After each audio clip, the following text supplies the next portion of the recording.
It is week 17, which is always a funky one, to say the least, for DFS, because we have to balance hunting for value. You know, guys like Rex Burkhead, Raekwon Armstead, who pop up out of nowhere and provide value as these low-cost guys. You know, those pop up in week 17 all the time. It's effectively a preseason game for a lot of teams.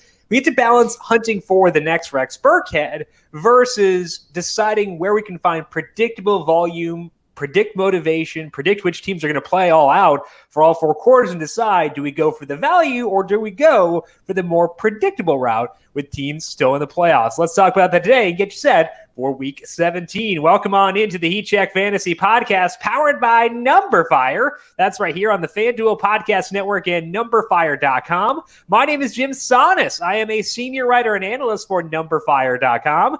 Joined here, as always, by Brandon Gadula. He is the managing editor for numberFire.com. Brandon, week 17 coming in hot. The regular season winding down. How you doing today? Well, I'm confused, I'm not going to lie, because you started talking about Rex Burkhead and Raekwon Armstead, and I'm like, what news have I missed, first and foremost? But they're both back. Both back, so, you know, we're good. Yeah, I hope Raekwon's doing all right.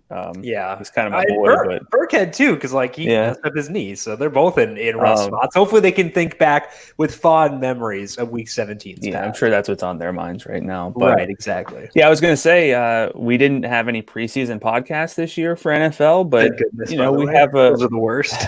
We have a bit of a glimpse, although, I mean, look, we're doing this podcast on Wednesday. By Sunday, we're going to learn a lot. It was similar to what we had last week, but it's going to be even more so because we might get more clarity on what the Bills might do, for example. The Bills could actually be a very sort of sneaky team if they do play that one out, because if Pittsburgh wins, like, they need a win. So I know we're operating with incomplete information on Wednesday. So yeah, I mean, I think we know what the Bills are going to do, but my point is, if they really just try to play that one to win it because they don't want to fall to the 3 seed, like, I mean, I don't know.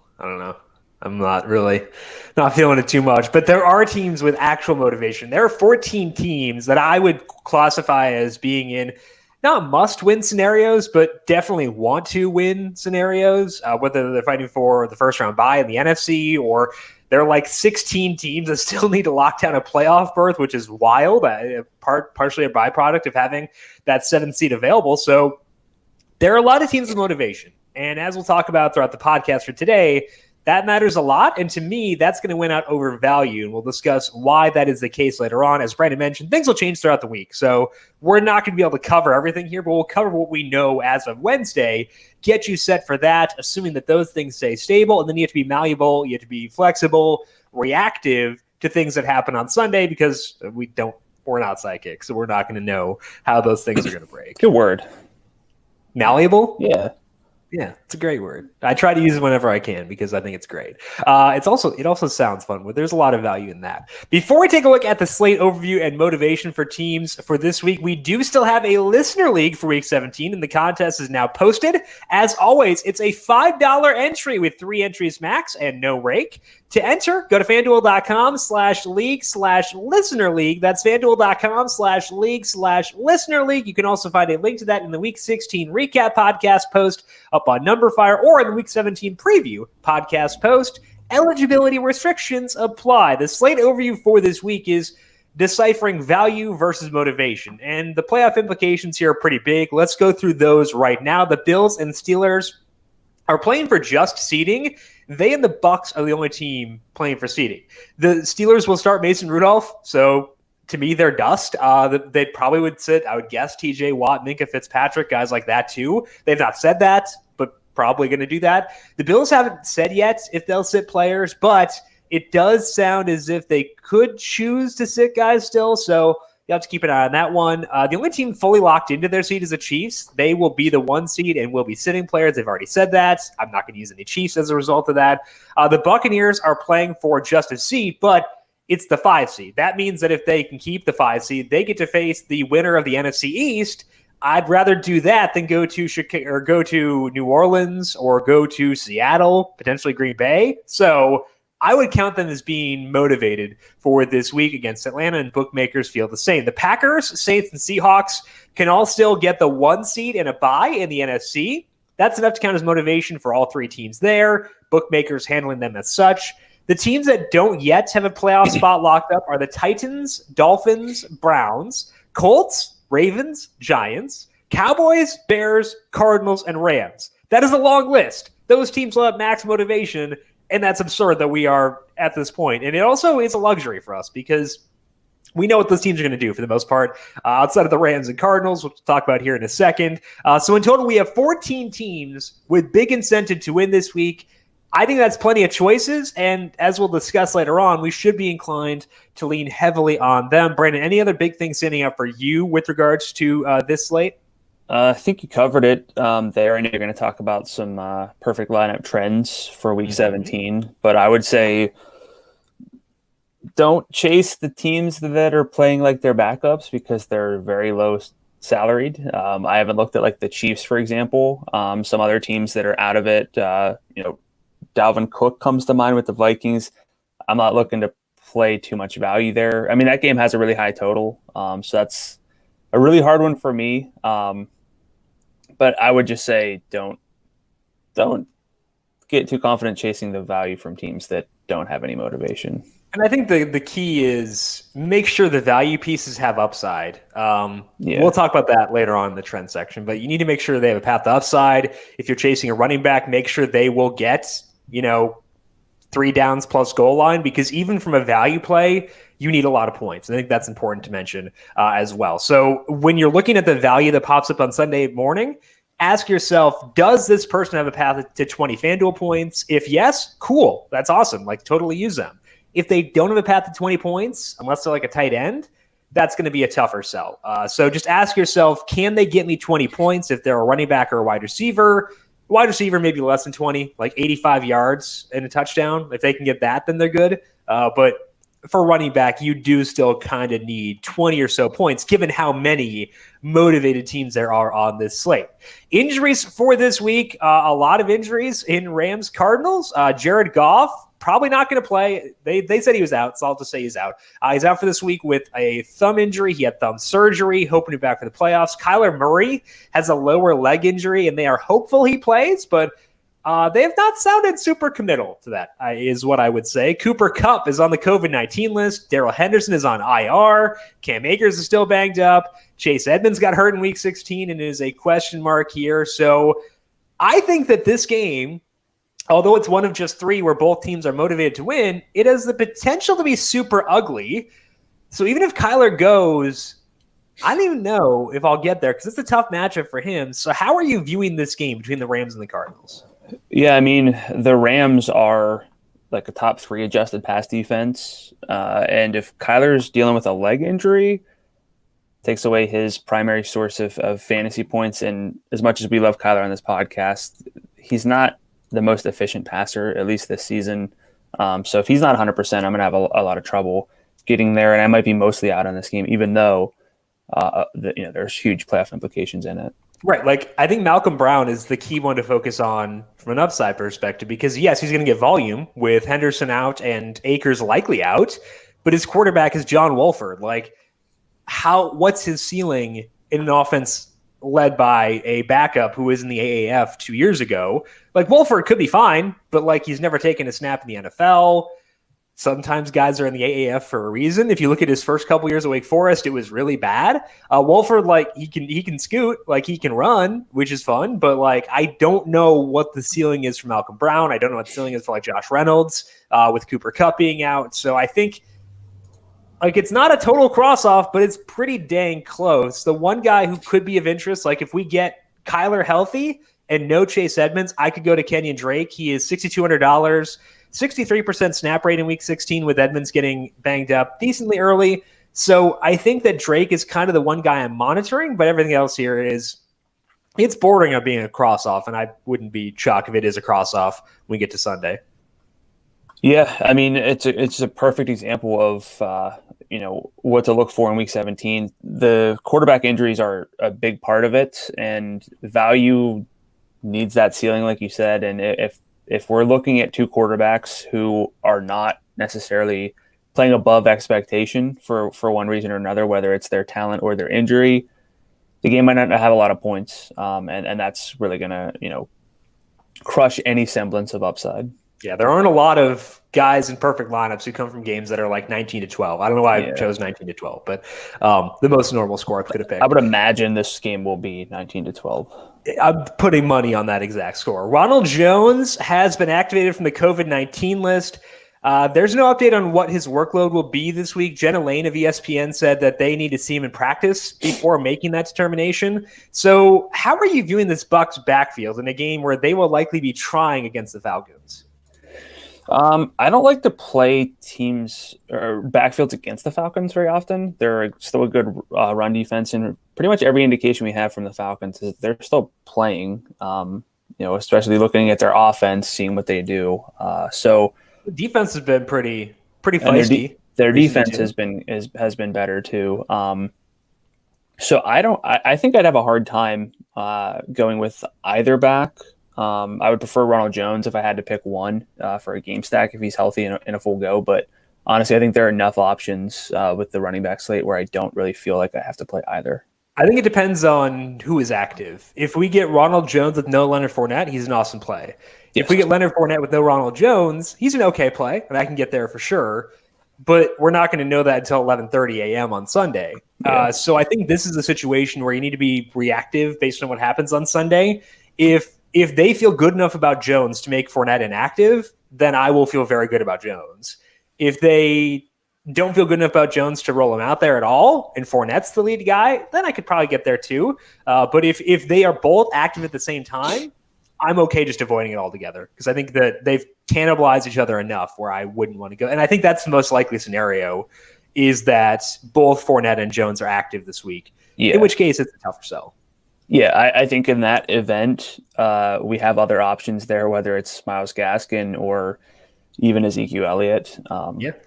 So as wild as that is, I agree. Yeah. One of the bigger question marks in the slate is Green Bay's backfield. Jamal Williams missed week 16. Aaron Jones got hurt in game. It allowed A.J. Dillon to have a massive role. We'll talk more about the Packers in the trends section. Devontae Parker was inactive once again in week 16. Again, I'm not mad about that, but has a chance to return this week. They get a Bills team that could potentially be resting guys. So how are you feeling about the Dolphins passing offense here, assuming that Devontae Parker is in fact back? I like Myles Gaskin. I can say that much. Yes. I don't. What? Ask about the passing game specifically. I know. Yeah. I just haven't. I like Tua, but he's really been basically playing as expected. I think the biggest factor here would be who the Bills are playing, what their starters look like. I could not play Tua, despite having playoff implications because he might get benched. So that the team can come back. I think there's ceiling concerns too. So. Yeah. So it would just be Parker for me. Why are we overlooking Mike Kisiki? Oh yeah, Kisiki. Yeah, he's part of the passing offense. Yeah. I think Kisiki is one of the best tight end plays in the slate. Because if you look at the situation where Devontae Parker was healthy this year after Preston Williams got hurt, in that time with Parker getting 28% of the targets, Kisiki was at 19% with 30% of the deep targets. He's $5,900. So I think that both Gaskin and Kisiki are among the top plays at their respective positions. I think Gesicki is in play, even if Parker does play. But if Parker doesn't go, I think Gesicki's awesome. So I think that Gesicki is going to be a focal point for me regardless. Any of the receivers, though, either way? Yeah, if Parker, okay, so again, we're playing the if game here, but if Devontae Parker gets in a full practice by Friday and the Bills decide to sit if they're to sit anyone, it'd be Tre'Davious White. I don't really care about the wide receiver cornerback matchup, but not having Tre'Davious White out there increases the expected offensive efficiency of the Dolphins offense. So if they decide to sit Tre'Davious White and Devontae Parker is a full go by Friday, I think that Parker would be in play at $6,100. And I'd actually be pretty excited to use him if we get into full practice by Friday. If he gets into full practice by Wednesday, and Tre'Davious White does not go, I think Devontae Parker will be among the premier plays in the slate. Yeah, I can get behind that, but no other receivers. That's where my mind went when you asked me about the passing game. That's where I talked about Myles Gaskin first. Obviously, Kisiki, especially at tight end, where tight end looks fairly bleak again overall. It's okay. It's not great. It's okay, but no Kelsey. We should probably, we can talk about Darren Waller maybe if he comes up, but I don't know. Yeah. Mark Andrews is good, though. James Robinson won't play for the Jaguars, and Mike Glennon will start. So this kind of kills they were starting Glennon to tank narrative because they've already locked up the 1 pick. They're still using Mike Glennon. So, I don't know. Whatever. They're facing the Colts, who want to win. We'll talk more about the Jags in the bookmaker section to see if we can squeeze anything out of James Robinson not playing. But first, let's start things off with our trends discussion, and we'll be focusing here on the playoff teams for fairly obvious reasons, which we'll get to in a bit. Your first trend is on one of the games that includes both teams being motivated to win. What do you see here looking at the Packers offense when they faced really good defenses? Yeah, the Packers are a team with reason to win because they could lose out on the 1 seed, but with a win, they get the 1 seed. They face the Bears, who are 10th in numberFire's adjusted pass defense metric. So I wanted to look at how the Packers fare against tough defenses. You know, you can assume that they do well, and they actually have, but that's not always the case, even with better quarterbacks. Aaron Rodgers, though, has been good against tough opponents this season. He's 0.24 passing net expected points per dropback above expectation based on the opponents he's faced this season. Only 3 times has he performed under expectation based on the opponent's full season average, or average into that game and what he should have done. Week 6 against the Buccaneers was one of those games, so that is a tough matchup. Week 10 against the Jaguars, but that was in heavy wind. And then weirdly, Week 15 against the Panthers, he underperformed as well. But against the Bears, he thrived in Week 12, 18.9 passing net expected points over expectation. And overall, in 5 games against top 12 adjusted pass defenses, Rodgers has averaged 21.9 FanDuel points per game, 254 passing yards, 2.8 touchdowns, 0.26 passing net expected points per dropback. That's twice the NFL average in efficiency. Like, full season efficiency, factoring in bad opponents, good opponents, mid-level opponents. In just 5 games against top 12 defenses, he's been twice the NFL average. So very, very, very good. Only Josh Allen and Patrick Mahomes have been better than expected against tough pass defenses. So leaves me very high on Aaron Rodgers, which again might sound obvious, but there's another quarterback who actually you and I were talking about before the show who might have something wrong based on his matchup that otherwise looks very good, and that's Lamar Jackson. But just against, how the Bengals have fared against running quarterbacks. So I think it is important still to make sure that Aaron Rodgers is excelling in tough matchups. In 4 games with Davante Adams in this sample against tough defenses, the numbers quite good for Aaron Rodgers. They're about identical to what I just listed off, so I won't go through all those again. But in those 4 games, Davante Adams has 29% of the targets with 40% of the air yards.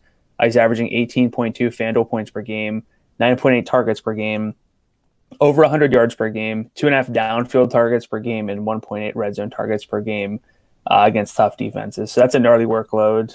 He's well deserving of his salary of $9,300 on FanDuel. And if you look just at the 2 games with Davante Adams and Allen Lazard against tough defenses, Davante's down a little bit to a 25% target share. That's 8.5 per game. But Robert Tonyan and Lazard each have 15% target shares, which is 5 per game. And they both have 1 downfield and half a red zone target per game. So I think those are both somewhat viable plays as well if we're looking for some lower salaried plays on teams that need to win. Tonyan is $6,300 on FanDuel. Lazard's salary is $5,500.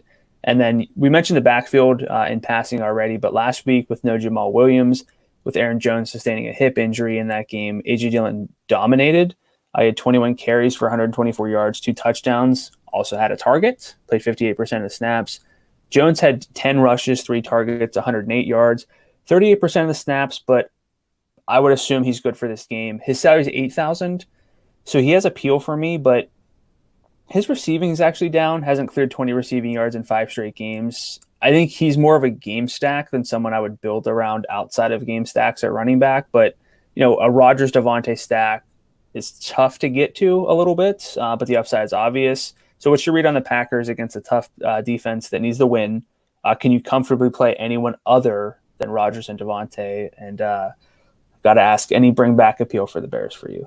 Yeah, Rodgers and Devontae, outside of them, it's tough to feel comfortable. I think that even if we get Aaron Jones in full by the end of the week and Jamal sits, I would say we lower him from what we usually would have been in situations where Jamal was out, correct? I think so, yeah. Yeah, A.J. Dillon played well enough to earn some snaps. I think that's worthwhile. So Jones, I would agree with you. Game stack edition, a rotational tournament play, nothing more than that for me right now. And Tunyon's fine. He's a little pretty heavily oversalaried, but he's efficient. Yeah. Lazard, I think there are better options in the 5,000 range. So I think for me, how many? Because when I look at the 5,000 range this week at receiver, Darius Slayton, Jerry Jeudy, Sterling Shepard. That's 3. Then who? Kiki Cutie's okay. I would say those are the primary guys. See, I would put Lazard, 4th or 5th. Which, if you really want to build around these running backs this week, I think you can't just play all giant Slayton and Shepard and Jeudy. So Nelson Aguilar is still $5,800. I will use him despite the fact that his team has no incentive to win. Yeah. Okay. So I think they're enough where Lazard might wind up in my player pool, but if he's not there, I'm not going to shed any tears over it. For the Bears, I think that David Montgomery is a top 3 play at running back. I think that the way I'm tiering running back this week is there is a tier 3 at the top, which is Derrick Henry, David Montgomery, and Myles Gaskin after considering salary. I don't know how I rank those 3, but they're the top 3. I think that then there's a teardrop to everyone else. So I think that Montgomery is fully in that. He will be in my game stacks, obviously. His touchdown share is his red zone opportunity share is so good that if you're game stacking this one, Montgomery needs to be in most of those game stacks. I think that Allen Robinson obviously works despite a tough cornerback matchup. And I'm also willing to go back to Cole Kmet. He's $5,000. Jimmy Graham scored twice last week, but Kmet still played 90% of the snaps.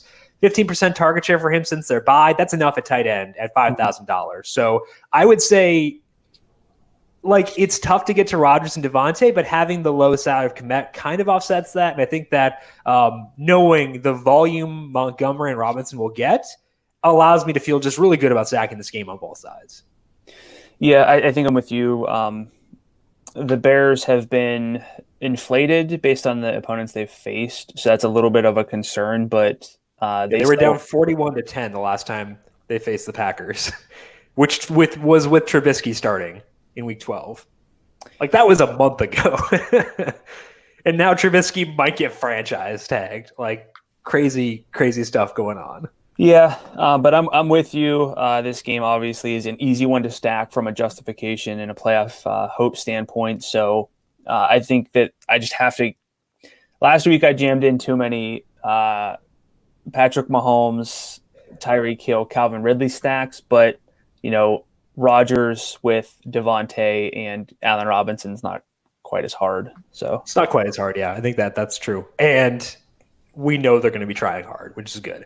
Whereas the Chiefs, I don't know if it was effort based or what, but that was weird last week. My first trend is looking at Week 17 perfect lineups because we have to decide how we balance this week, trying to find value on teams that don't care versus utilizing teams with an incentive to win. And this year, we actually have a lot of teams looking to win, and that helps a lot. But even in the past, when we haven't had this many teams motivated, perfect lineups have skewed toward teams with something on the line. The reason that perfect lineups are important to me, at least, is because they also deal with the salary cap. The upsides of that value are as obvious there as they are to us. So I think this is a worthwhile exercise. In order to get a big enough sample, I wanted to look at 2017 through 2019. That's 3 years of data. 27 total players in a perfect lineup. 2017 did include a kicker, so we'll lop them off and trim it to just 26 players. But of those 26, 16 players were on teams with incentive to win that game. And that meant they were either playing for a bye, home field advantage, or needed a win to make the playoffs. That did not count seeding. 16 teams needed a win for a bye or a playoff spot. That's huge. 2 other players were on teams already locked into their seeds. So in total, 69%, very nice, of the players came from teams going into the playoffs. Only 31% were on teams that were eliminated. That's 5.5 per game, per lineup. That should be our main focus here, is focusing on teams going to the playoffs. Like last year, we had the Raquel Armstead example.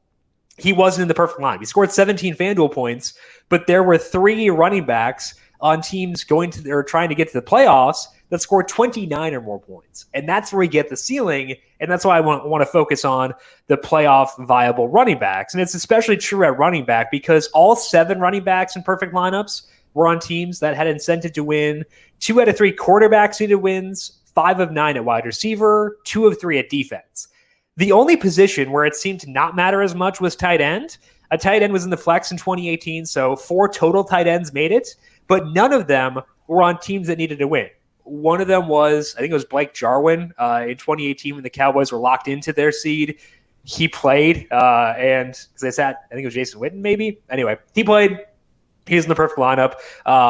But I think that overall, it's noteworthy that tight end was the one position where it didn't matter as much because we just don't need as many points. So our main focus overall should be on teams with incentive to win. My core at running back will revolve heavily around those guys. The same will largely be true at quarterback and defense. I'll be a bit more lenient at wide receiver and tight end, but even there, I will at least skew towards guys with something on the line if things are close. Like if it's tight, the playoffs will be a tiebreaker for me. So after looking at these numbers, Brandon, are you thinking of taking a similar approach here and not ignoring the value, but lowering the hunt for it and focusing mainly on the playoff teams? Yeah, and if you do that, I'm going to bring up the PGA heat check. It's something I talk about a lot, but it's balanced lineups, which works a lot easier in golf than with the salary discrepancies among positions in NFL DFS. But I kind of envision building a lot of balanced lineups where I'm not necessarily playing, there's not a whole lot to spend up for at tight end. There are a few receivers who are looking really worth it, at a high salary. There's Derrick Henry at running back, but I'm probably not going to play Dalvin Cook. I like Alvin Kamara at 94, but I think this week is going to be mostly building those balanced lineups, looking at like the 6,000, 7,000 range at receiver a lot. I know that there are value. We talked about a few receivers in the 5,000 range who do, look appealing. But I think that maybe a balanced approach where I'm just getting access to these teams with a lot to play for is going to be how I build most of my lineups. I think that for me, if I can find value on teams that care, I'm going to value it really highly, specifically the Giants pass catchers. Yes, but the Giants need to win. That's 3 players with Evan Ingram included. Yeah, it's rare to find these better teams with significant sources of value. But 3 players is enough to really help me quite a bit. So if I can find value, Mike Kisiki is Myles Gaskin's a value. Yes, but that's about Myles Gaskin and Gesicki are in that balanced range, not the 5,000 receivers and 5,000 running backs. That's exactly what I'm talking about. Confused. I think Richard Higgins is 56. I forgot about him. Oh, see, really? I was building around him a lot last week, so that was But no, did we smush Richard Higgins? Did we kill it? I don't know. Richard. But no, I think Michael, the Cowboys receivers, I would consider their salaries if I played those guys, and players around them, that would be a balanced lineup. I'm not seeing a ton of $5,000 value from teams with a lot to play for outside of the Giants. Richard Higgins, Darius Slayton, Sterling Shepard, Evan Ingram, Mike Gesicki. Naming the Giants. I will, because they're viable. I'm going to keep looking here. Okay. DK Metcalf's a value. T.Y. Hilton 63. That's kind of in the same range as the Cowboys. That's a stretch. I know. Don't at me, bro. Who is this last team that I can't see here? Okay, the Packers and Bears. Not really. I'm not going to use Darnell Mooney. So I think that like the number of 5,000 wide receivers is low, but but I will build around the ones available to me. Can I phrase it like that? Yes. I will go hard at Darius Slayton, I will Sterling include Shepard, Rashard Higgins. I don't think it's a week necessarily where I have to play 3 receivers in the 5,000 range. I can be more balanced than that. I might be playing 3. Like, I think that my default approach will be balanced. Because it's because I can without being stupid. I can get Derrick Henry. Do you consider Derrick Henry, David Montgomery, and Myles Gaskin to be a balanced approach, or is that top heavy? I would say that's more balanced with Gaskin. Okay, then I'm going to go balanced because I just want to use those 3 guys a lot, aggressively, every day. So I would say what you're saying is correct. I just disagree. I think I will be building around the 5,000 wide receivers as well. That's the only disagreement we have. Okay. I think Higgins. I think anytime there's one running back above like 95 that you're jamming in, you're automatically building more toward a balanced lineup. Okay. And we don't have Mahomes at 94 that we feel like we need to play. We don't have Tyreek Hill and Calvin Ridley that we feel like we have to play a lot in like a single entry or, a cash game. Not that everyone did that. I thought it was viable last week. Didn't work out. I don't view this week the same as last week. Right. So I think it's a much more balanced week this week. Agreed. Let's move on to your second trend and talk about that team we were just, or at least I was bringing up. Giants some more. Incessantly. Giants-Cowboys is a game that actually does have some big implications. We like the Cowboys. I think that Michael Gallup at 62 makes a lot of sense. I love Amari Cooper as a pivot if Gallup tracks to be too popular. Zeke's in play at 65. I'm okay saying that personally. But you're talking about the Giants here on the other side because they got motivation to win. Problem is their offense sucks right now. What are you seeing with them? Yeah, I think I maybe talked about the Cowboys last week. I'm not sure. Yeah, I talked about them at some point during the podcast. No, I did. I did, yeah. And I actually did the Bears last week, so I'm doing the opponents for each of those this week. So, all right. But yeah, I think the Giants are a really interesting offense because we haven't talked about it yet, but they have value at receiver and tight end this week. So I wanted to look at the Giants with Daniel Jones and see what to expect if we can kind of predict anything with Daniel Jones. He had a rough go of it last week, but that was against the Ravens. They're a top 10 adjusted pass defense. This week he gets the Cowboys, who are 25th in numberFire's adjusted pass defense metric. Overall, Jones has averaged negative 0.02 passing net expected points per dropback, which is 0.15 points per play off the league average rate, which is very much not good. But he's played a lot of tough defenses. If you look just at a quick test, the average defense he's faced is 12th in numberFire's adjusted pass defense metric. But even against bottom half pass defenses, his passing net expected points is the same at negative 0.02. So he hasn't been taking advantage of good spots. And we talk about this sometimes. Some quarterbacks can put up big games in the right spots. If they don't do that, it's a problem. And that's kind of what we had with Daniel Jones. Just hasn't been taking advantage of these more promising matchups. In all, though, he has just 3 games with more than 1 passing touchdown, just 2 passing touchdowns over his past 5 games. Hasn't been like last year. He had like multiple QB1 weeks, I think, like where he was the QB1 for the week, if I'm not mistaken. So he's in 2 perfect lineups. Like that's really peculiar for him. And he's been really efficient on his downfield attempts, like overall, or at least to start the season. But, even with the bad efficiency, his expected points imply he should have 5.5 more passing touchdowns than he does this season based on the regression analysis I do there. So, there's reason to think that he should have a few more touchdowns than he does. So I don't like to look at touchdowns and say he's only produced this many touchdowns. It's exactly where he should be. It's never really the case.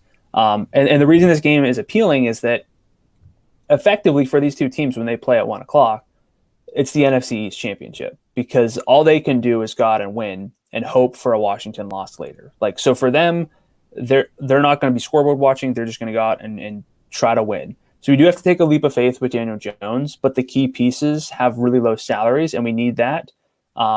Every week, even if you want to build a more balanced lineup, it's never bad to have these value options to go to. In 2 games with Darius Slayton's snap rate back up into the 90s and with Daniel Jones starting, it's Sterling Shepard who leads the team with 26% of the targets. It's 8.5 per game, 1.5 downfield per game, 1.5 in the red zone as well. Slayton is second with 25% of the targets, 3 downfield targets per game, 108 air yards per game, but just 29 receiving yards. And then it's Evan Ingram with a 22% target share, 1 downfield target per game for him. Shepard is at 5,500 on FanDuel. Slayton's salary is 5,000. Evan Ingram's 5,400. He's dealing with an ankle injury, but is expected to play. So that's a lot of value. It's a promising game. I think you and I would both like the Cowboys on the other side of this. So this is like the one game that stands out to me with a lot of value on both sides that's intriguing. So I know we already talked about the Giants. I know how you feel about these guys, but what else do you see in this game? Anything? So one stupid comment first. Should the Giants lose this game intentionally to get a top 5 pick and then take like Zach Wilson in the draft? Anyway, whatever. Regardless, let's ignore that. I think, yes, the Giants are the premier team for value for this week just because the deep volume for Slayton specifically is so good. I had written off Shepard, but I was looking into similar splits as you. I spent the past 4 games because I did include the Colt McCoy games because I'm a donkey. But in the past 4 games, Shepard actually has 27% of the deep targets and 29% in the red zone. I'm still skeptical that he can get to like 85 yards. He has 1 70-yard game this year, whereas Slayton has 4. So that's why I prefer Slayton. But I will consider Shepard, whereas I didn't think I would do that initially. So Shepard trending up. Ingram, I think, is a very good play. I don't think he's my favorite tight end. I think that Kisiki grades out above him. I also might go Jonnu Smith over Ingram. I've been out on Jonnu all year, but he's pulling me back in for this game. So I would say they're all options. I think that Slayton's my favorite piece, probably followed by Ingram and then Shepard, but I'm very much there. Are you ranking them the same way?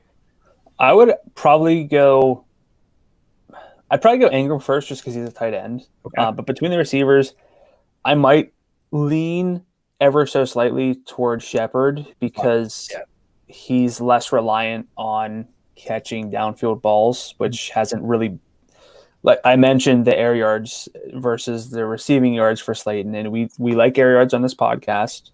There's a lot of value in air yards, but you still have to catch them, and if you don't, you can have a bust day. So if I had to pick one, it would be Shepard just for like a better floor.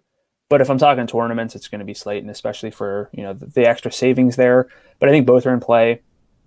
And I think I'm higher on Evan Ingram than you, which has been the case every week of the season. But I'm much higher on him than I was previously. Right. I'm not quite as high as you, but I'm much higher than I was on him personally. Yeah. Cowboys side, like I said, I think that Michael Gallup is a very good play, but I'm also willing to pivot to Amari Cooper. Zeke, I would say, is a rotational tournament play. I can't put him as a fringe core play just because Gaskin is so much better in the same salary range. Any disagreements for you on what I said about the Cowboys? No, I'd go Gallup 1, Cooper 2. I'd still be okay with CeeDee Lamb, and I would play Zeke if I stack this game. Yeah, and I think a quarterback in this game is actually somewhat playable. Which one? Jones. It's not Daniel Jones. I'll tell you that. All right, he was in the perfect lineup last week, so run it back one more time and see what happens. I will not use any Dalton, but I get it. It makes sense. Let's move to another game here that I think is kind of stackable. I've been tinkering with algorithms that will tell me which teams are projected to feature the highest offensive efficiency each week. And this week, it has the Texans-Titans game at the top by a wide margin. Both these teams individually are in the top 4 in projected offensive efficiency. The problem is that we can't account for incentive there, and the Texans have nothing to play for, and Desean Watson was banged up in Week 16. But Desean has said that he's going to play. That's a good thing. We just have to look into what they've done recently to see if we can stack them with the Titans or if this is just a Titans-only thing. I'm not saying don't use the Titans. The Titans are awesome regardless, but can we run it back with any Texans, and can we feel good about the Titans' passing game? The most relevant sample here for the Texans seems to be since the Will Fuller suspension. They've been effectively limited since like August. So if they've been playing hard, we should expect the same here. Omitting the game that Brandon Cooks missed, this is a 3-game sample. In those 3 games, Desean Watson is averaging 0.20, passing net expected points per dropback. That is down from his full season mark of 0.28, so it's clear they're taking a hit with no Will Fuller, but 2 of those games were against the Colts. The Colts are a much better defense than the Titans. Most teams are. And I think that they've done well enough to make me feel good. They're still been above average, and they're facing a really bad defense this week. It's actually a very similar number for Desean Watson that time to what Baker Mayfield has done for the full season, and Baker put up 38 points in the first half against the same Titans defense. So I think Desean himself is risky because he could get yanked at some point. That's definitely tough, but what they are doing allows me to feel good about the Titans passing game in stacks. I think the Texans will put up points. Ryan Tannehill has scored at least 26 FanDuel points 5 times this year. In those 5 games, the opposing team has averaged 28.4 points per game. So when the opposing team puts up points, so does Ryan Tannehill. I am still going to favor Corey Davis over A.J. Brown. I know we talked about this on the recap podcast Monday, but Davis, $1,200 discount, fits your balanced lineup, and that can go a long way on this slate. I'm also at least interested in Jonnu Smith now that the salary has come down to $5,300. I'll talk about him in player picks, but I'm interested there for sure. As far as the bringbacks, Brandon Cooks is the obvious one here. $7,300, but he's at a 23% target share and 30% deep in this 3-game sample. Kisiki works at 57, but it's merely just a salary saver. Chad Hansen still ran a bunch of routes last week, but I thought you loved Kisiki. He's fumbled twice in high leverage situations. Okay, so whenever I said how many receivers in the 5,000 range do you love? You didn't say love. I said I'd consider him. Okay. He's there. I'll use him, but I'm not as high. I hate guys who have high leverage fumbles because it often leads to roll changes. His snap rate went down last week. I'm just saying, makes me nervous. I'm willing to consider David Johnson at $7,300. He's a non-playoff guy, and I do want my running backs to be in the playoffs, but DJ played 96% of the snaps last week. He's looked good the past 2 games. So I'm just not going to be as high on him as a playoff back. So he might be game stacks only, but I'm willing to go there. This is one of the few games I am looking to stack traditionally here with a quarterback and a pass catcher, et cetera, or running back on one side and bringing it back with the other team. I am good with everybody on the Titans. Like, if you have ever played for the Titans, I'll probably use you, Marcus Mariota included. And I would rank the Texans Cooks first, then Cutie, then Johnson. So are you willing to use the Texans here, or is it just the Titans for you? No, I'd use the Texans. Cooks, Johnson, Cutie for me, I think. Fair. I mentioned on covering the spread, actually. I was you were on a crossover podcast with covering the spread this week. I liked the over vaguely. Not a ton because the total was already 56, but my NFL model also just really likes this game more than any others because Deshaun's been really good, adjusted for opponent. Tannehill's been really good, adjusted for opponent, and neither of these defenses are anything to worry about. And the Titans just put up points. And even with Desean and the Texans not being really relevant for a while, he's still piling up yardage for the most part. All these 300-yard games, multiple touchdown passes, still running. I know he's banged up. The salary of $8,700 makes him a little bit hard for me to really prioritize it all. But I think that you can definitely bring this one back, and I will have easily more Titans than any other team on the slate, I think. By a pretty wide margin, I would think. Like, I was building out some lineups beforehand, which is stupid on a Wednesday, but I don't care. And when doing so, there were 2 Titans in my default lineup, and I'm kind of surprised it wasn't 3. Because, I think that Tannehill is a top 3 or 4 quarterback on the slate. Derrick Henry's a top 3 running back, arguably the number 1 running back. Jonnu, he's fine. I think that I could very well wind up there if I need to spend down a tight end. So I agree. I'll have a lot of Titans. I think I need to here. So where does Derrick Henry grade out for your running back? Is he in the top tier for you, or where are you? And also, do you agree with me that the top three are Henry, Montgomery, and Gaskin?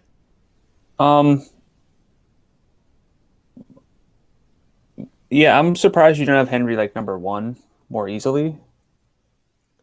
So I guess I'm confused here. I know the salary's up there, but it's not 11. Yeah, I think that like if I'm ranking them, he's probably one. But I think that it's not because I dislike him any. I love him. I think it's because I'm so into Montgomery and Gaskin. And where are you with Alvin Kamara? So the risk there is that in order for the Saints to get the 1 seed, they need both for the Packers to lose and the Seahawks to win. All those games are happening at the same time. Yeah. If they get to halftime and the Packers are up 41-10 again, they could sit everyone in the second half. Okay. So I think that Alvin Kamara is a rotational tournament play rather than a core play for me. Well, sorry, no, he is a fringe core play. Sorry, there's a big difference. Like 30% exposure as opposed to 15%. Yeah. So that's the issue that I have there is they could pull the plug at some point, and I don't think that's the case for Green Bay and stuff like that. Yeah, I would put Henry, Montgomery, Gaskin, Kamara as my top 4. And you put Kamara in that top tier as well? He's like tier 1.5.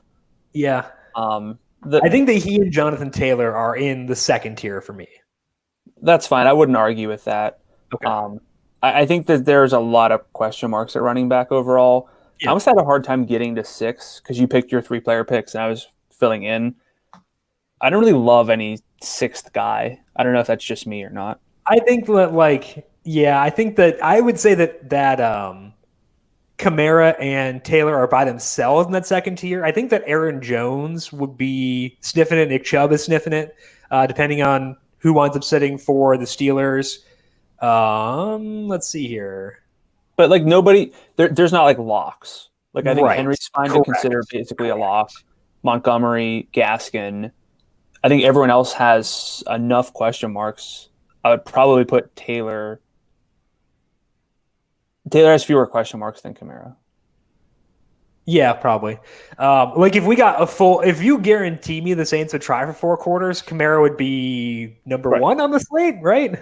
Probably. Yeah, but I mean, look, I know that the Saints need things to go their way, but it's possible they don't scoreboard watch. Yeah. It's possible the Bears keep that one close. You never know. If we're looking for guys outside of that top 5, I would put Chubb, Jones, David Johnson,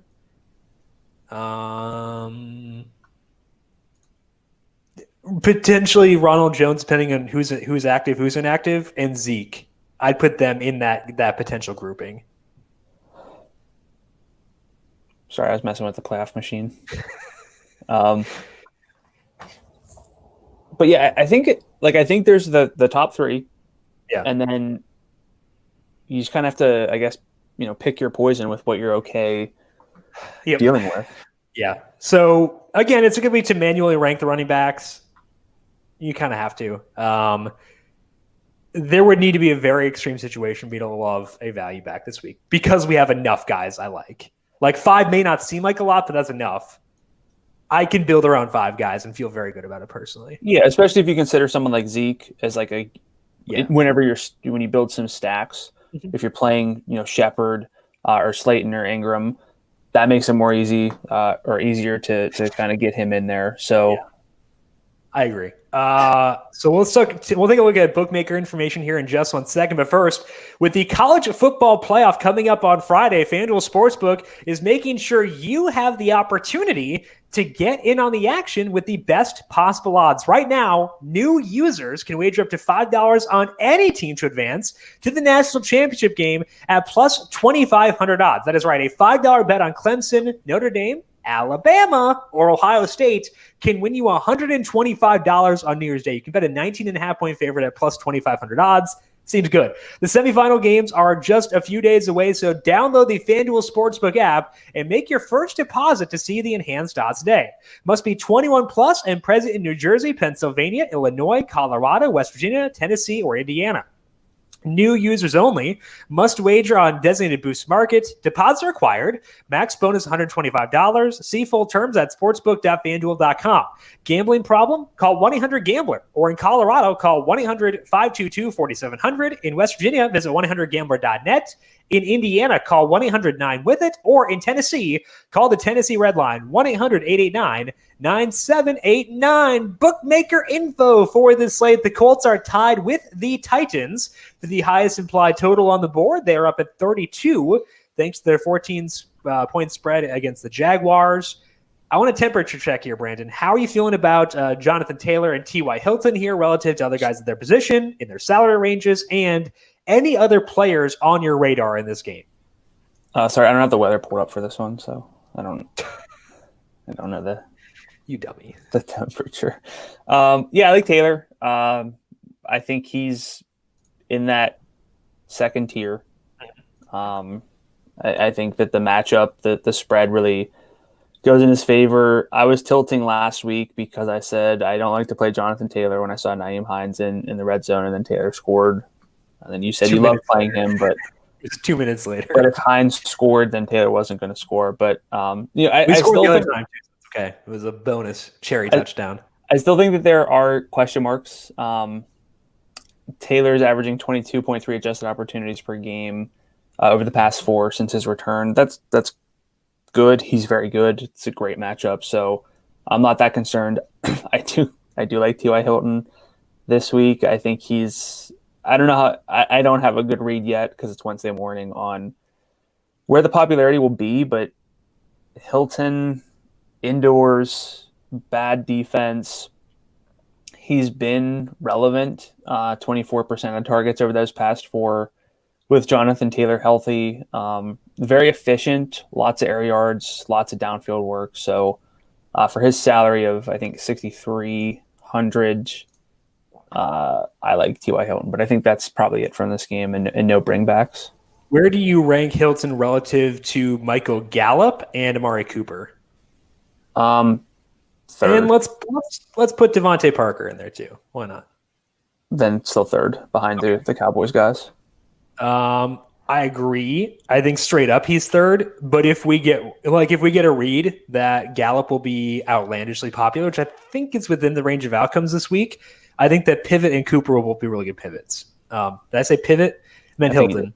Hilton and Cooper will be T.Y. Pivot. Yeah, T.Y. Pivot off of Michael Gallup. But straight up, it's Gallup, Cooper, Hilton for me as well. So in just building a quick lineup, with Henry, Montgomery, Gaskin, I think the real differentiation for me is one of those 5,000 receivers gets me up to like that range, and I think that guys like Gallup and Hilton and Cooper and possibly Devontae Parker, their roles are so much better than guys at like 1,000 below them, which is obvious. But last week I was digging for those guys in that range, the low 5,000. All the Denzel Mims and Darius Slayton lineups that were laid to waste. And so I think it's worth, one of those guys in a lineup can get you access to, 2 of those other receivers. Even if you're building around those 3 running backs that we really like. So you can afford those 3 running backs, and you should try to do so. Let's take a look at some other interesting numbers here. The Tampa Bay Buccaneers fighting for the 5 seed. So bookmakers expecting them to play hard. They are 6.5-point favorites in a game with a 50.5-point total. And importantly, I would say, 73% of the money is on the over here. So the betting market seems to be on board with this game being high scoring. So any Tom Brady for you? And what about Mike Evans here? Yeah, I like Brady. I think he's one of my player picks. I would put him in consideration as like one of the quarterbacks I would consider for a single entry or even a cash game.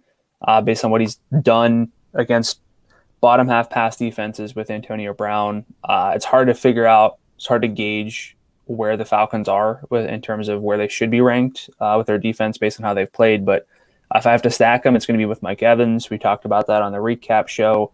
You've talked about it for weeks now. I'm firmly on board. He's the one guy here. I don't know about bringbacks. Calvin Ridley's probably not somebody I can build around frequently. However, it is possible to stack Brady, Evans, and Ridley and still make lineups work. So I will have that. but it's not necessarily the priority for me with Ridley. And I would say too, Hayden Hurst is interesting because again, we don't need as many points at tight end, and I care less about motivation there. So Hurst could be there if you want to go the lower salaried route than going with Ridley, but Ridley will obviously be the main guy. Brady, I don't think I'm quite as high as you. I think that there are really only two quarterbacks I'm considering for like if I have a single bullet. Like it's probably just Lamar and Ryan Tannehill. But Brady would probably grade out as being fourth or so among all quarterbacks in the slate for me. So I'm going to use him. I think that the quarterback tiers are Lamar, Tannehill in the first tier, and then Rodgers, Brady in the second tier for me. I'd agree with that. I think that's the right of you things. So Brady's there for sure. Evans, the no-brainer. Are you going any of the side pieces here? Side pieces is a very stupid way to phrase that, but I thought it was funny in my head, so I'm going to stick with it. I don't think so. It's going to take another 50-point explosion, which could happen, obviously, for these guys to kind of get to where they need to be. Here are the deep target shares for Godwin and Antonio Brown since Brown joined the team. 18% for Godwin, 12% for Brown. Rob Gronkowski has 18% of the deep targets and 21% in the red zone. So Gronk actually has more high leverage targets than both those guys, which is upsetting. So I'm probably not going to get to either. It's basically just Evans. I would, I wouldn't completely be against Antonio Brown just for the salary of $6,000, but Godwin at 74 is not someone I can really justify at all. I agree. There are two non-playoff games with high totals this week that are at least worth discussing. The first one is the Vikings against the Lions. Vikings are 6.5-point favorites. The total is 54.5. That gives us the Vikings, and that gives the Vikings the third highest implied total on the slate. But the Lions are also respectable at 24. Matthew Stafford is hurt, but he said he'll play. I think it's kind of weird that this number is so high, but I'm super aware of Dalvin Cook, given how much they have talked about cutting down his workload. I would be okay with the non-pass or with the pass catchers on either side, whether it be Marvin Jones, Justin Jefferson, or Smith, Adam Thielen. Is this a game you're looking to stack with nothing on the line or no? Yeah, this is the game that's going to plague me the most because everything aside from the playoff implications points to this game being stackable. What helps me at least is the salaries, because where I'd be most intrigued is the Minnesota pass catchers. Jefferson's 8,000 on FanDuel, Thielen's 7,900. Those are high numbers. I won't be in that range very often for receivers unless it's in lineups where I'm not playing Derrick Henry, and then in that event, I'm going to be looking toward AJ Brown in that tier and Allen Robinson and trying to get to Devontae Adams. So I think this is a great game if you're one of those people who's like, I build a lot of lineups, or maybe you build a few lineups and you're like, everyone's going to play, Titans, Texans, and look at the Packers and maybe the value in, Dallas and the New York Giants game. Like, I'm going to stack this game, and it's probably going to be very low owned as a full stack. I don't know about that. You think people will full stack this game? I think they will, with how bad the Lions defense will be. I also think that if I'm putting money on it, I bet Dalvin Cook isn't active on Sunday, just flat out inactive. I could very well see that happening. So I could see someone chasing Madison or Boone or something, which I will not do. But yeah, Boone was the name that really jumped to mind. Is you want to make sure that these guys have paths to big ceilings. I was thinking of him specifically. If there is no Dalvin Cook, and his salary is 4,600, that opens up everything. He scored a touchdown last week. I'm not there yet. I might get there come Sunday. Yeah. But it depends, are Jefferson and Thielen playing? Is it just Dalvin sitting? Then I think he becomes more viable because, if you take out Justin Jefferson, put him in bubble wrap, then I'm like, oh, buddy, this offense could collapse. Yeah. I also think that Irv Smith at 56 is very on the radar because Kyle Rudolph was just put on IR. He got tuckered out on Christmas, delivering all those gifts. So Rudolph is out. I would say Irv Smith is in play. He's the only guy I really actively want to use here, though. Yeah. I still don't. I don't fully believe that this game will be prohibitively popular on a 15-game slate. I think it will because of the total. Well, I guess we'll see. I mean, who's to say at this point? But on a similar game, with the better quarterback. Sorry, go ahead.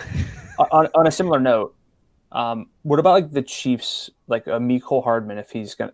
Okay, because those are the kinds of guys I said at the top of the show. Like, I don't want to tie my pass catchers to Chad Henne. Yeah, so I'll pass. Okay. The other game with a high total with the better quarterback play is the Raiders and the Broncos. It's at 50.5. I'm saying that jokingly, just for the record. The Raiders are favored by 2.5 here. It be a really good sacking candidate if on any other slate where motivation was not an issue, but we also know the motivation here is low. So are you going to go at anybody in this game? And if so, who?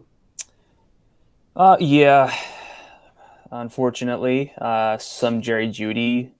I feel better with Noah Fant. His salary is $5,700. I wish it was like 50. It's come down from where it was, though. At least that's good. I think it's going to be another week with no Darren Waller for me. That's scary, but Nelson Aguilar would be in play. So I think that the amount of plays from this game are very limited, but like an Aguilar Jeudy mini stack really helps out. I think that Josh Jacobs is the worst running back player in the slate outside of Dalvin Cook. So none of him, but I think that Aguilar is great. I think that Jerry Jeudy is awesome. He had 5 drops last week, but in order to drop the ball 5 times, you got to get the ball a lot. And we know Jerry Jeudy's not bad. And they've said everything this week about how they have confidence in him. Drew Lock has been like, I've made my mistakes too, which he has. No. So yeah, I know. But so I'm going to go back to Jeudy. He's $5,100. $5,100 for 15 targets. Like, he can drop the ball 10 times. If he gets 15 targets, I don't care. I'll take it. So I think that Judy's awesome. If KJ Hamler can not go, that bumps up Jeudy even a bit more. I think that Fant, like you said, is in play. Probably not going to be like I might not get there, but like I'm okay considering him if I have too much of Ingram, too much of Jonnu, too much of Kmet, whatever. I'm okay using Fant in those lineups. And Aguilar is a good play again because he's awesome. So I will use players in this game. I don't think that any of them will necessarily be a core play, but I will have Aguilar and Jeudy on enough lines where it would hurt me if they don't do well. That's the way I'd phrase that. Yeah. And someone like Jeudy, even Aguilar to a degree, these are the types of like Michael Gallup's right there, T.Y. Hilton's right there. It's not like there's slam dunk, can't miss options, but Aguilar and Jeudy should combine for like 8 deep targets between the two of them. There's a lot of volatility in that. They should combine for like 35 overall targets. Yeah. I mean, if they were playing optimally, they'd give Nelson Aguilar every pass. But, we can't expect Derek Carr to love us that much. Yeah. Just a very volatile, mini stack here. No quarterbacks in this game for sure. Correct. But any Melvin Gordon? Just figured I'd ask. I don't think so. I'll give him a look. I might not play him, and if I don't play him, it's not going to break my heart. But there are worse plays. I feel like if I asked you that, you'd be like, "Miles Gaskin 67, so no." Well, like, how much different is Melvin Gordon from Zeke? Like from a projection perspective, not that different. Yeah, I'll use Melvin, and I said I'd use Zeke if I need to get off of Gaskin.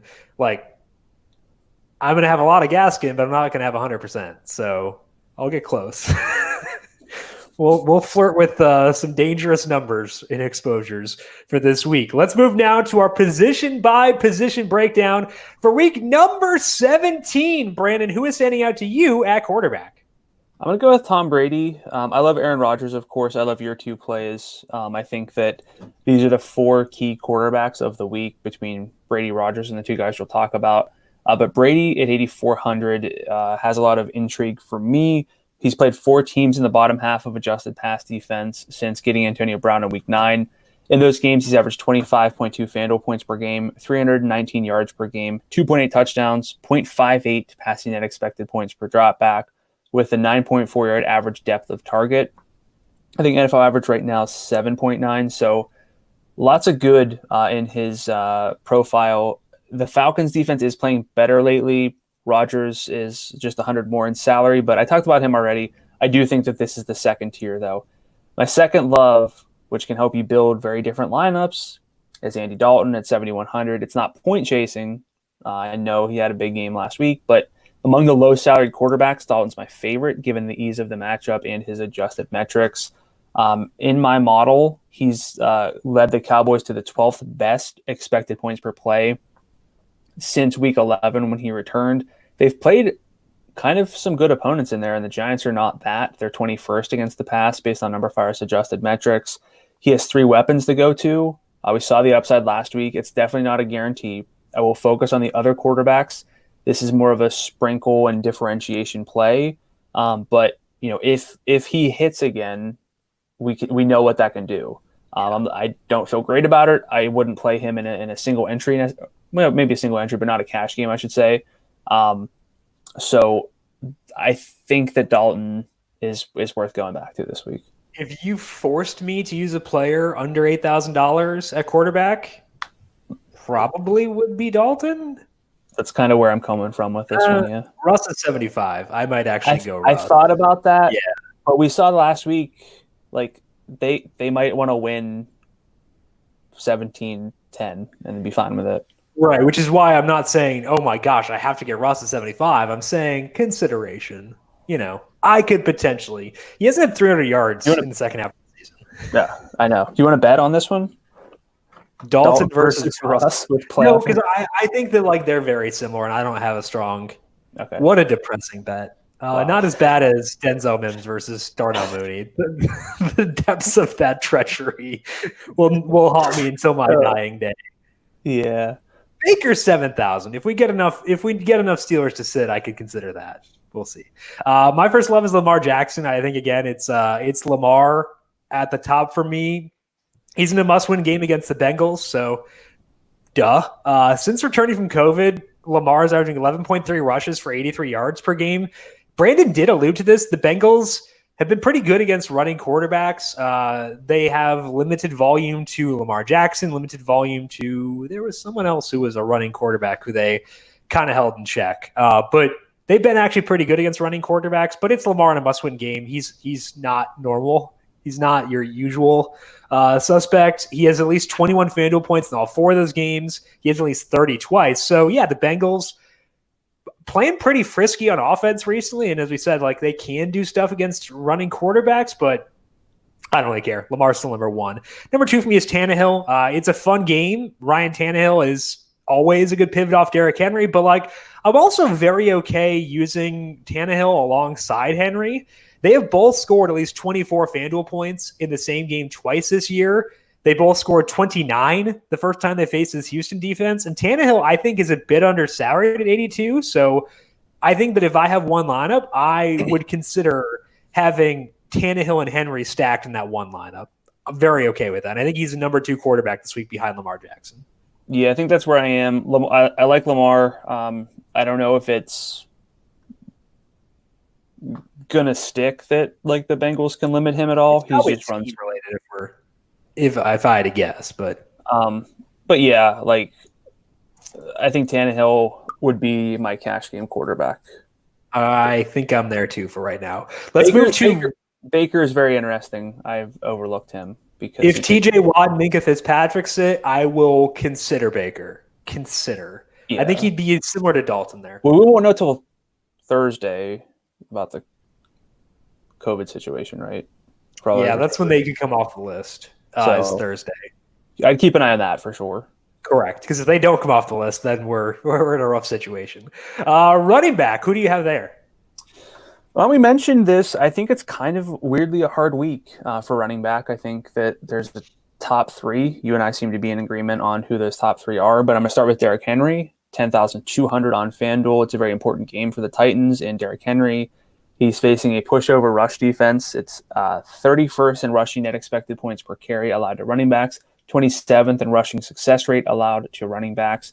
Henry's averaging 26.3 adjusted opportunities per game. in games since week 7 with A.J. Brown, Corey Davis, and Jonnu Smith healthy. I don't know if we actually talked about adjusted opportunities per game yet on the pod, but oh, wow, I haven't. Right. It's carries plus double your targets, because on average, a target for a running back is worth about twice as much as a carry on FanDuel. He has 38.7% of the team's red zone carries plus targets this season, third best among running backs, best among those alive for the playoffs. Depends what sample you look at, bro. That's full season. Well, depends what sample you look at. If you look at each guy's most relevant sample, there's someone ahead of him. Okay. Actually, there are two guys ahead of him, but anyway. I just looked at full season. Yeah. There are two guys ahead of him. My second love. We'll talk about my loves. My second love is more of a tournament play than a cash game play, but I think Alvin Kamara still deserves a lot of attention at 9,400. It's hard to get a read because it's early. It's Wednesday. Kamara's coming off a 6-touchdown game. But if people think that they might pull Kamara, that might factor in a little bit. You're rolling your eyes. I don't know what. No, sorry. Okay. Don't pay attention to me if I'm not talking. I'm probably doing something very stupid. Okay. Kamara had 32 adjusted opportunities last week with 11 red zone carries and those 6 touchdowns. He should be popular. Again, you mentioned the reasons to be concerned, but he's still averaging 27.5 adjusted opportunities per game over the past 2 with Drew Brees, 133 scrimmage yards and 7.5 opportunities per game in the red zone. They can get the 1 seed if they win and things go their way. So I'm more of the opinion that they don't scoreboard watch, at least for the first half, and this offense would flow through Kamara anyway. The salary is reasonable, so I still like Kamara in that sort of second tier at running back. And my third love. What are you thinking for exposure to Kamara? What's that? My exposure? As far as exposure to Kamara. For me? Yeah. Probably about 30%. That's where I'm at too. Cool. My third love is David Johnson. Kind of out of obligation. I feel better about him than maybe. Sorry, I just banged my watch against my desk. Again, it's funny. Stop watching. You told me not to watch. You know, I can't stop watching. I banged my watch against it. I banged my wedding ring in my desk against literally everything that is within arm's reach, and some things that aren't within arm's reach. Like you get those elastic arms, you can just slap everything. Like my desk, computer, the camera I kicked yesterday. It's been great. All right. I'm talking about control. My limbs are out of control. I'm going to talk about David Johnson. And for me, my desk and computer are within arm's reach, but I don't know. David Johnson, 7,300 on FanDuel. There's no playoff hopes for the Texans, but my favorite game overall, if I'm not really factoring that in. And, you know, they might treat this as like their Super Bowl at least because they don't have their first round pick. So, you know, what do they have to lose? The total moved up from 56 to 56.5. He's averaging 21 adjusted opportunities per game in his games without Duke Johnson.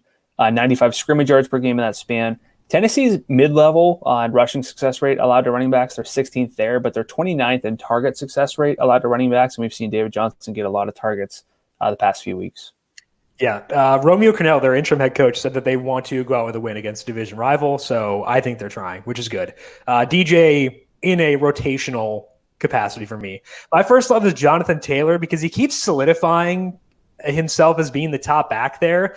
Over his past 5 games, he has 117 yards from scrimmage per game, and he's still not getting all the red zone work. Like you said, Nyheim Hines was in there last week, but the past 2 games, Taylor is at 43% of the red zone touches or opportunities, and in the past 2 games, he's at 60% inside the 10. 6 out of 10 plays have been Jonathan Taylor touches over the past 2 games. I think his role is getting better. What's that sample?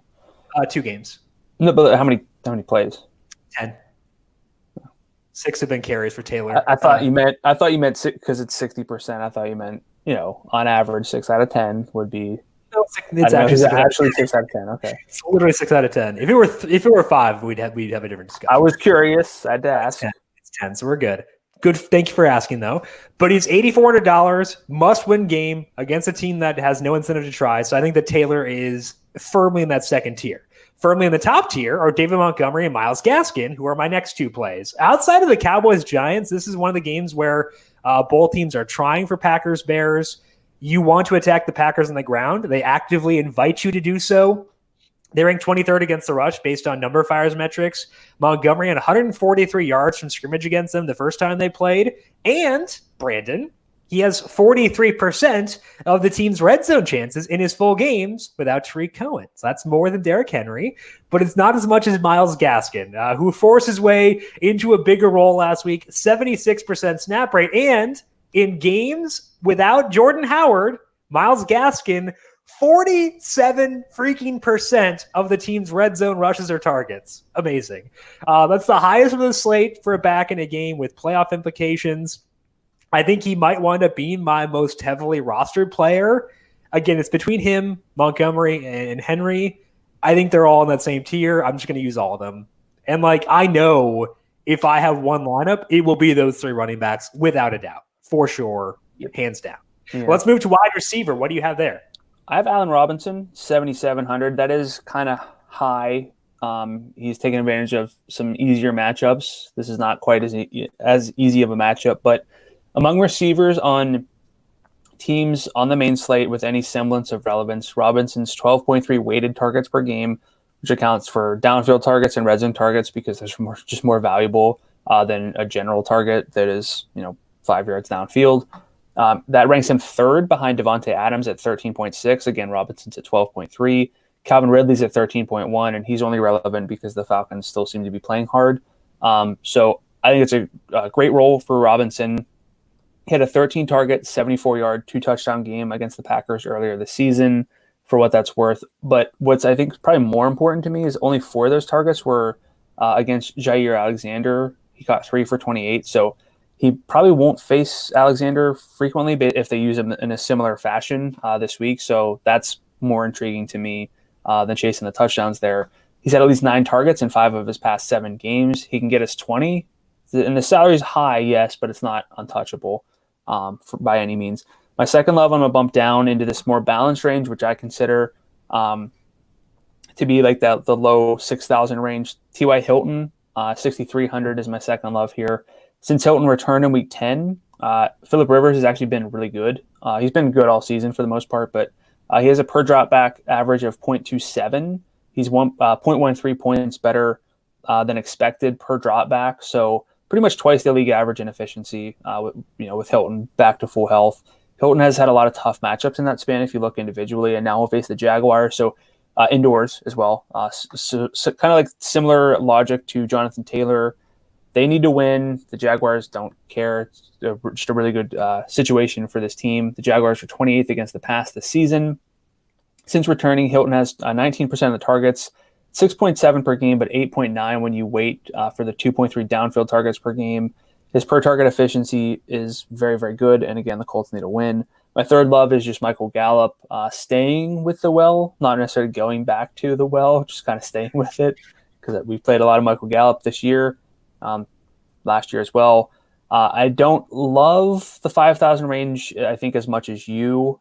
There are some guys who I will play, but I'd rather get back up to this range for my third receiver whenever possible. Gallup leads the Cowboys with 21% of the targets over the past 6 games with Andy Dalton back under center. That includes 1.3 downfield and red zone targets per game apiece. The Cowboys, they've also they faced some tough opponents in this recent stretch. It's a must-win for them. So I think Gallup is just a great play.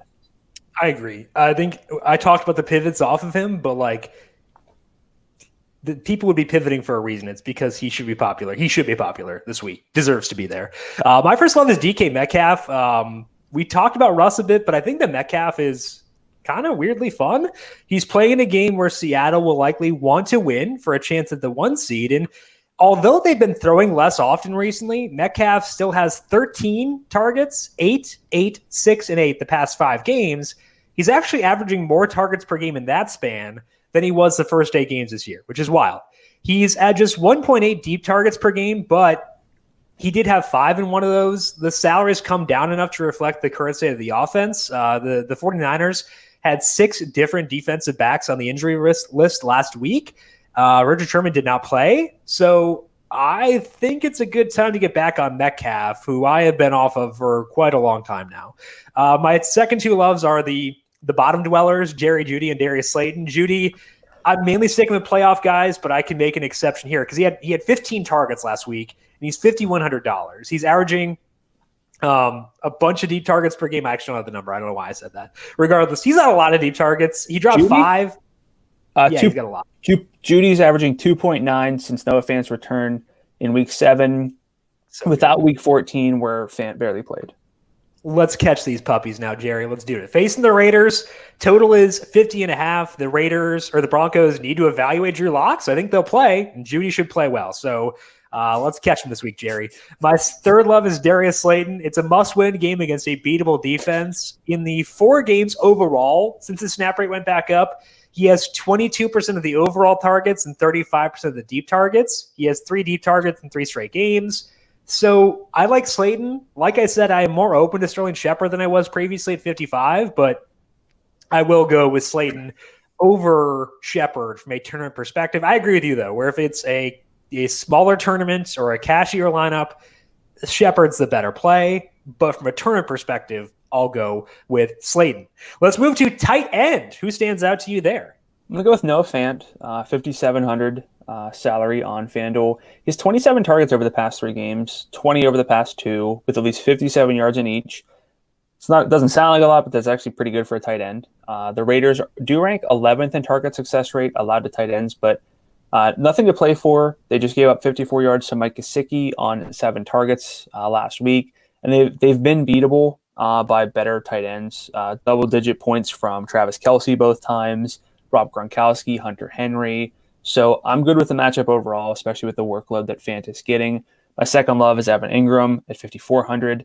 24% of the targets in 4 games since Slayton has returned to his more usual role. That's 7.3 targets per game with an 8.8 yard average depth of target. He's averaging 1.3 downfield targets per game in the span, 0.8 in the red zone. The Cowboys are 24th in target success rate allowed to tight ends, and Evan Ingram is running 85% of the routes the past 5 weeks, according to Pro Football Focus, which is a top 3 number for tight ends on the slate. I think that Ingram is a very good play. If he's good to go, I think that makes a lot of sense.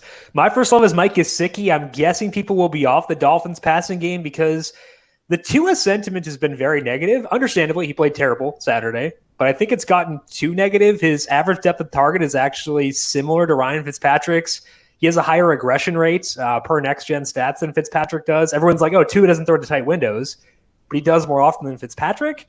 His efficiency has been high enough to get by, and Gesicki has 19% of the targets in games with Devontae Parker since Preston Williams' injury. Apparently, Preston Williams might practice today, which would be kind of fun. But regardless, Gesicki, 30% of the deep targets in that time, 22% in the red zone. He's $5,900. I think that Gesicki is a rock star play for this week. I also do love Jonnu Smith because in full games with A.J. Brown and Corey Davis, Jonnu has 16% of the overall targets, which is okay for $5,300, but he has 32% of the red zone targets in that time. He is touchdown dependent. The yardage upside here is not ideal, but his touchdown odds are super high. And he left early in their first game against Houston, but Anthony Firkser had 113 yards and a touchdown. That could be Jonnu this week. So I don't think I've recommended Jonnu in the player picks the entire year. I will now, though. Jonnu Smith will be my lineup at 53. I'm glad you didn't change in like retroactively. I waffle a lot. Let's not ignore that. I do waffle plenty. What do you have at defense? I have the Browns at 4,100. It's a win and in for them against Mason Rudolph, and I would expect a very depleted offense and probably a depleted defense, which should let the Browns score and then force The Steelers might sit only their good offensive players. So let me just Chase Claypool sitting out. Okay. The Browns defense, not particularly good. They're 28th overall based on numberFire's metrics, 29th against the pass, 19th against the rush. But again, their offense should do enough against the Steelers for the Steelers to get behind. And yes, the Steelers could just not care and run the ball and just get out of there. But it's also possible that they at least try to win because they could benefit if Miami beats the Bills. So I think the way this one plays out is the Browns get ahead and they try to win, like the Steelers try to win, which leads to Mason Rudolph dropping back a lot. I could be wrong. I could be wrong. They could just hand it off and try to get out of there, but even the possibility of Mason Rudolph dropbacks is enticing. But they still have incentive to try to win, even if they're resting. So I think that this game could get wild for the Browns defense in a good way. I hope so. That'd be great. My first love is the Chargers. First was stupid there. My love is the Chargers. There's no playoff incentive for them, but they've been playing well. I think the Chargers like Anthony Lynn. I think the players like him. They've been playing hard despite not being in the playoff hunt. I think that's noteworthy. They're facing the Chiefs backups. They're $3,500. I would also consider the Cardinals at 38 against whatever John Wolford is. Again, this is sort of my Jared Goff thing, being like, oh, he's going to be terrible in this system. So it's partly that, but whatever. I would say Cardinals work. Titans kind of work in this situations where I don't stack them. Seahawks work against CJ Beathard, who adores a good sack. Packers work. I think there are actually a lot of good defenses this week, weirdly. I also would be not opposed to the Raiders at 34 against Drew Lock. Yeah. That's all we got for today. What a great note to go out on. Brandon, any final thoughts for you on this slate? Stay tuned. We broke down the slate the best we could, but it's going to look different come Sunday with some more information. I would say and I'm saying this for me, don't chase too much value because we already have good plays. I can already build a good lineup with no more information.